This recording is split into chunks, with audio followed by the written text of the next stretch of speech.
perkenalkan kami dari kelompok 4 Fisika. Di sini kami akan menjelaskan tentang efek gas rumah kaca. Sebelum kita mulai, mari kita perkenalan terlebih dahulu ya. Perkenalkan, nama saya Namira Rasya Syifa. Perkenalkan, nama saya Nisa Triapsari. Perkenalkan, nama saya Zalfaskia Salsabila. Perkenalkan, nama saya Amanda Herisa. Perkenalkan, nama saya Nur Azizah Syahari. Perkenalkan, nama saya Jara Sitia. Perkenalkan, nama saya Aura Arisa Iksani. Oke guys, see you.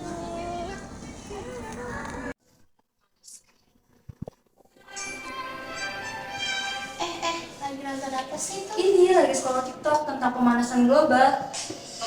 Emang efek pemanasan global apaan sih? Kalian nggak tahu? Enggak. Tahu. Oke, sini biar aku jelasin. Apa itu pemanasan global? Global warming merupakan suatu proses yang ditandai dengan naiknya suhu atmosfer, laut, dan daratan. Sekedar info, suhu rata-rata global pada permukaan bumi telah melonjak dalam 100 tahun terakhir. Jadi, fix bumi kita sudah makin memanas. Penyebab terjadinya pemanasan global, efek rumah kaca, karbon dioksida atau CO2 yang dihasilkan oleh kegiatan di bumi ini seperti pernafasan dan hasil pembakaran bahan bakar menyelembungi bumi. Karena kadarnya sudah berlebihan, maka CO2 seolah seperti kaca yang menutup permukaan bumi. Selain karbon dioksida juga, sulfur dioksida dan metana pun sama seperti CO2 menyelembungi bumi. Layaknya sifat kaca, gas-gas yang melapisi tadi akan memantulkan infrared dari matahari yang seharusnya dikembalikan lagi ke angkasa. Infrared terperangkap di bumi. Efek umpan balik. Efek rumah kaca, efek umpan balik juga memberi pengaruh pada pemanasan global. Umpan balik udah nonton bola aja. Umpan balik di sini contohnya adalah penguapan air. Proses pemanasan selain menghasilkan karbon dioksida juga menghasilkan uap air. Contohnya reaksi pembakaran hidrokarbon seperti ini. CXHY plus O2 sama dengan CO2 plus H2O. Nah, tuh ada H2O alias air dihasilkan. Semakin banyak pemanasan terjadi akibat efek rumah kaca, karbon dioksida semakin melimpah, uap air membumbung ke atmosfer. Uap air sendiri ternyata memberi efek rumah kaca seperti gas CO2. Kenalan dulu yuk sama yang namanya variasi matahari.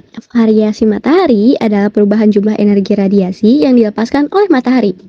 Variasi matahari dipengaruhi oleh siklus matahari 11 tahunan, atau yang disebut siklus bintik merah.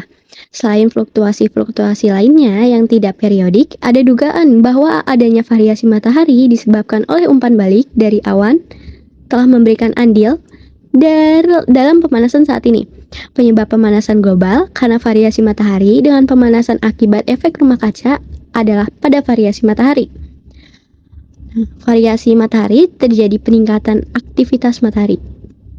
Aktivitas tersebut mampu menaikkan suhu stratosfer, sebaliknya efek rumah kaca akan menurunkan suhu stratosfer. Semenjak tahun 1960, pendinginan stratosfer ini sebenarnya sudah teramati. Peristiwa ini sepertinya tidak mungkin terjadi jika penyumbangan adalah aktivitas matahari. Penipisan lapisan ozon juga memberikan kontribusi dalam pendinginan. Kombinasi fenomena variasi matahari dengan aktivitas gunung berapi seperti telah memberikan efek pemanasan dari masa praindustri hingga 1950, serta efek pendinginan sejak tahun 1950. Dampak pemanasan global.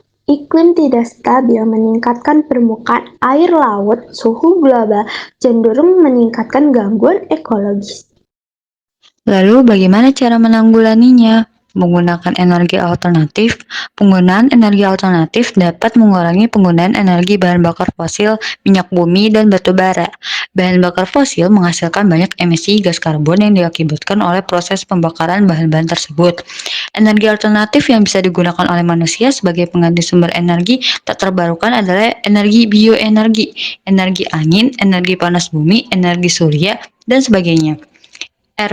FASI, lingkungan dapat dilakukan dengan cara menanam pohon dan penghijauan lahan-lahan dengan kondisi yang kritis.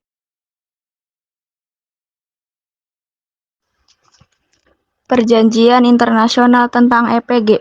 Salah satu perjanjian internasional penting yang mengatur upaya mengatasi pemanasan global adalah Protokol Kyoto. Protokol Kyoto merupakan perjanjian internasional yang diadopsi pada tahun 1997 dalam kerangka Konvensi Perubahan Iklim Perserikatan Bangsa-Bangsa.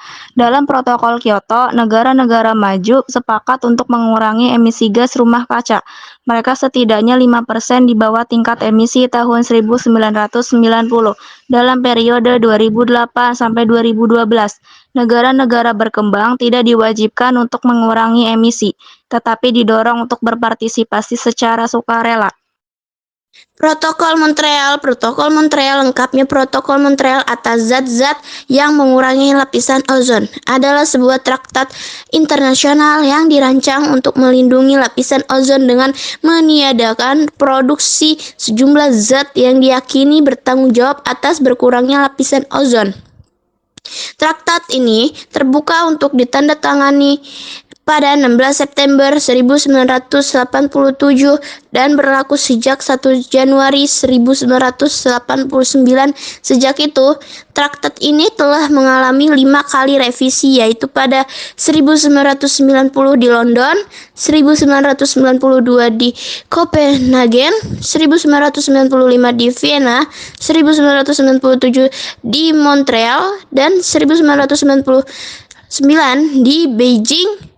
Sebagai hasil dari perjanjian internasional tersebut, lubang ozon di Antartika secara perlahan pulih.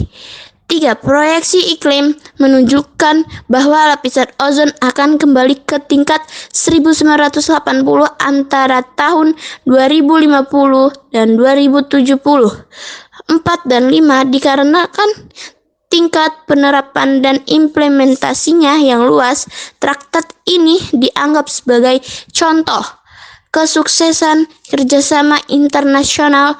COP29 pernah menyebutnya sebagai kemungkinan merupakan persetujuan internasional tersukses sampai hari ini. 6. Traktat ini difokuskan pada beberapa kelompok senyawa hidrokarbon halogen yang dinyatakan memainkan peran penting dalam pengikisan lapisan ozon. Semua zat tersebut memiliki klorin atau bromin. Zat yang hanya memiliki fluorin saja tidak berbahaya bagi lapisan ozon.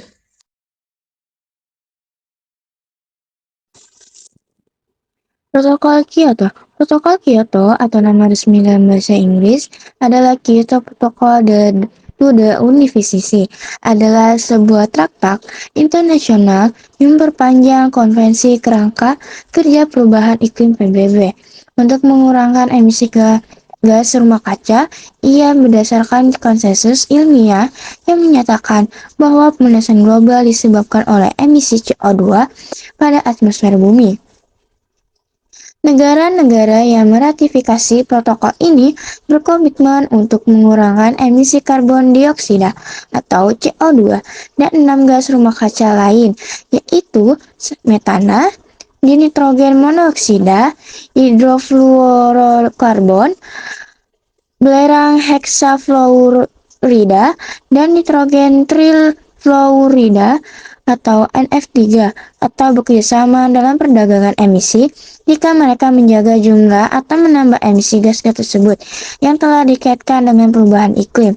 Protokol ini dinegosiasikan di Kyoto, Jepang pada bulan Desember 1997 dan dibuka untuk pentandatanganan pada 15 Maret 1998 dan ditutup pada 15 Maret 1999. Persetujuan ini dimulai berlaku pada 16 Februari 2005 setelah ratifikasi resmi yang dilakukan Rusia pada 18 November 2004. Persetujuan Paris yang dibuat pada Konferensi Perubahan Iklim PBB 2015 adalah penerus protokol Kyoto karena ia telah melewati tanggal kadaluarsanya pada tahun 2020. Gas-gas tersebut seperti karbon dioksida atau CO2, metana atau CH4, dan uap air atau H2O bertindak seperti kaca pada rumah kaca, membiarkan cahaya matahari masuk ke atmosfer dan menghangatkan permukaan bumi. Namun, gas-gas ini juga membatasi jumlah panas yang dapat keluar dari atmosfer, sehingga menyebabkan peningkatan suhu global. Guys, penjelasan tentang efek pemanasan global. Ayo masuk pada waktu kita pelajaran olahraga. Ayo. Ya.